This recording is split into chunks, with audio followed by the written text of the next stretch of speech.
Hi friends, എല്ലാവർക്കും പുതിയൊരു വീഡിയോയിലേക്ക് സ്വാഗതം. ഇന്നത്തെ വീഡിയോയിലൂടെ നമ്മൾ സംസാരിക്കുന്നത് BTC ഡോമിനൻസ് ചാർട്ടിനെ പറ്റിയിട്ടാണ്.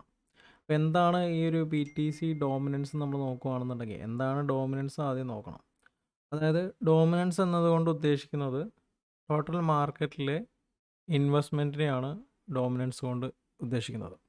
അപ്പോൾ BTCയുടെ ഡോമിനൻസ് എന്ന് പറഞ്ഞു കഴിഞ്ഞാൽ ടോട്ടൽ മാർക്കറ്റിൽ 100% നമ്മൾ എടുക്കുകയാണെന്നുണ്ടെങ്കിൽ ടോട്ടൽ മാർക്കറ്റിലെ ഇൻവെസ്റ്റ്മെൻറ്റിനെ 100% എടുക്കുകയാണെന്നുണ്ടെങ്കിൽ അതിൽ BTCക്ക് എത്ര ഇൻവെസ്റ്റ്മെൻറ്റ് വന്നിട്ടുണ്ട് അതാണ് BTCയുടെ ഡോമിനൻസ് ആയിട്ട് കണക്കാക്കുന്നത്. ഓരോ കോയിനും അതുപോലെ എന്ത് ചെയ്യുന്നുണ്ട്, അതിൻ്റെ ഡോമിനൻസ് വരുന്നുണ്ട്. അപ്പോൾ നമ്മൾ BTCയുടെ ചാർട്ട് എടുക്കുകയാണെന്നുണ്ടെങ്കിൽ 40% ഡോമിനൻസ് ആണ് BTCയിലുള്ളത്. അതായത് ടോട്ടൽ ക്രിപ്റ്റോ മാർക്കറ്റിൻ്റെ 40% ഇൻവെസ്റ്റ്മെൻറ്റ് ഏതിലാണുള്ളത്? BTCയിലാണുള്ളത്. നമ്മൾ ഏത് ഏറിയത്തിന് എടുക്കുകയാണെന്നുണ്ടെങ്കിലും BNBയുടെ എടുക്കുകയാണെന്നുണ്ടെങ്കിലും അതിൻ്റെ ഡോമിനൻസ് നമുക്ക് എന്ത് ചെയ്യാൻ പറ്റും, കാണാനായിട്ട് പറ്റും. അപ്പോൾ ഈ ഒരു ഡോമിനൻസ് വെച്ചിട്ട് എങ്ങനെ മാർക്കറ്റ് വിലയിരുത്താം എന്നുള്ളത് നമുക്ക് നോക്കാം. അതിനായിട്ട് നമുക്ക് ഈ പറഞ്ഞ ബിറ്റ്കോയിൻ ഡോമിനൻസ് ചാർട്ട് ആവശ്യമാണ്. അപ്പോൾ ഇതിലെ ചേഞ്ചസ് എങ്ങനെയാണ്, അല്ലെങ്കിൽ ഇതിൽ വരാൻ പോകുന്ന കാര്യങ്ങൾ എങ്ങനെയാണെന്നൊക്കെ ഈ ഒരു ചാർട്ട് ഉപയോഗിച്ച് നമുക്ക് എന്ത് ചെയ്യാൻ പറ്റും, പ്രെഡിക്റ്റ് ചെയ്യാനായിട്ട് പറ്റും.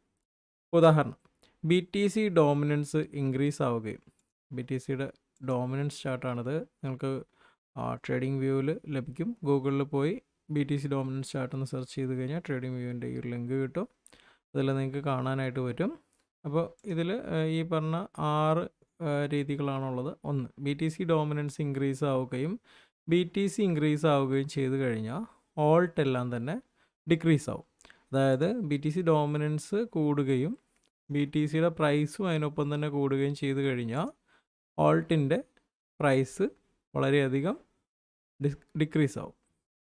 BTC ഡോമിനൻസ് കൂടുകയും BTC ഡൗൺ ആവുകയും, അതായത് BTC ഡോമിനൻസ് കൂടുകയും BTC താഴേക്ക് പോവുകയും ചെയ്ത് കഴിഞ്ഞാൽ അവിടെ നടക്കുന്ന ആക്ഷൻ എന്ന് പറയുന്നത് ഓൾട്ട് കോയിൻസ് വളരെ പെട്ടെന്നുള്ളൊരു ഫാസ്റ്റ് ഡംപ് നമുക്ക് കാണാനായിട്ട് പറ്റും മാർക്കറ്റിൽ.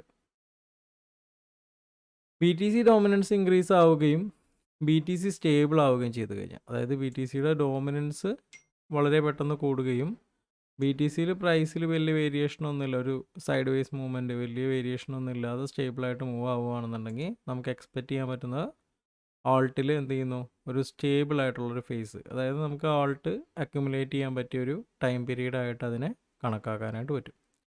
BTC ഡോമിനൻസ് ഡിക്രീസ് ആവുകയും BTCയുടെ പ്രൈസ് ഇൻക്രീസ് ആവുകയും ചെയ്ത് കഴിഞ്ഞാൽ ആ ഒരു സമയത്തെയാണ് നമ്മൾ എന്ത് ചെയ്യുന്നത്, ഓൾട്ട് സീസൺ എന്ന് പറയുന്നത്. അതായത് ഓൾട്ട് എല്ലാം തന്നെ വളരെ നല്ല രീതിയിൽ പെർഫോം ചെയ്യും. BTC ഡോമിനൻസ് കുറയുകയും BTCയുടെ പ്രൈസ് ഇൻക്രീസ് ആവുകയും ചെയ്ത് കഴിയുമ്പോൾ എന്ത്, ഓൾട്ട് സീസണായിട്ട് നമ്മൾ കണക്കാക്കുന്നു. അതായത് ആ ഓൾട്ട് എല്ലാം തന്നെ നല്ല രീതിയിൽ പെർഫോം ചെയ്യും. BTC ഡോമിനൻസ് ഡിക്രീസ് ആവുകയും BTC ഡോമിനൻസ് കുറയുകയും അതിനോടൊപ്പം തന്നെ BTCയുടെ പ്രൈസും കുറയുകയാണെന്നുണ്ടെങ്കിൽ നമുക്കവിടെ കിട്ടുന്ന ആക്ഷൻ എന്ന് പറയുന്നത് ഓൾട്ട് എല്ലാം തന്നെ സ്റ്റേബിൾ ആവും. വലിയ വേരിയേഷൻസ് ഒന്നും തന്നെ ഓൾട്ടിൽ ഉണ്ടാവില്ല. BTC ഡോമിനൻസ് കുറയുകയും BTCയുടെ പ്രൈസ് സ്റ്റേബിൾ ആവുകയും ചെയ്ത് കഴിഞ്ഞാൽ നമുക്ക് എന്ത് കാണാൻ പറ്റും, ഓൾട്ട് എല്ലാം തന്നെ ഇൻക്രീസ് ആവുന്നതായിട്ട് കാണാൻ പറ്റും. അപ്പോൾ ഈ ഒരു ചാർട്ട് അനലൈസ് ചെയ്ത് കഴിഞ്ഞാൽ നമുക്ക് ഈ ഡോമിനൻസ് BTC ഡോമിനൻസ് ചാർട്ടും BTCയുടെ പ്രൈസും കമ്പയർ ചെയ്ത് കഴിഞ്ഞാൽ ഓൾട്ടിൽ വരാൻ പോകുന്ന മൂവ്മെൻറ്റ്സിനെ പറ്റിയിട്ട് നമുക്ക് ഈ ഒരു ചാർട്ട് ഉപയോഗിച്ച് അറിയാനായിട്ട് പറ്റും.